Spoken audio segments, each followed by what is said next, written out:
Hello guys! Welcome to my YouTube channel. Ngayon ay tuturuan ko kayo kung paano mag-unarchive ng chat sa Telegram. Una, pindutin lang ang ating Telegram application. Ayan.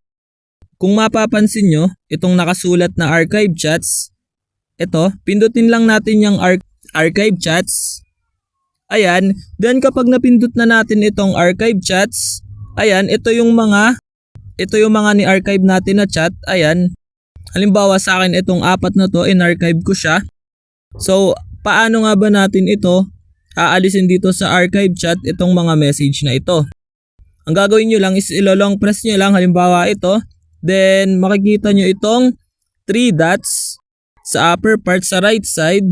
Ang gagawin nyo lang, pindutin nyo lang yan. Then, kapag napindot nyo na, may lalabas na ganito. Then, mababasa nyo yung nakasulat na unarchive, pindutin nyo lang yun. Then ayan, kung mapapansin nyo na wala na siya dito sa archive chats. Ayan, gagawin uli natin siya. Ulitin lang ulit natin yung process para masundan nyo. Ayan, ilolong press nyo lang, then pipindutin nyo lang yung 3 dots sa upper part. Then mababasa nyo yung unarchive. Ito, pindutin nyo lang yan. Then ayan, kung mapapansin nyo na wala na siya sa mga naka-archive na chats. Ayan, ituturo ko naman kasunod is yung madaling proseso ng pag-unarchive. Ayan, gagawin nyo lang, i-scroll left nyo lang. Ayan, then ayan, kung mapapansin nyo na wala na siya.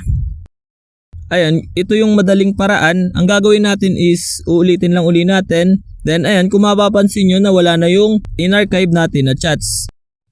Ayun, ganun lang naman kadali mag-unarchive ng chat dito sa Telegram. Ayun lang, thanks for watching. Subscribe me for more videos like this. Thank you.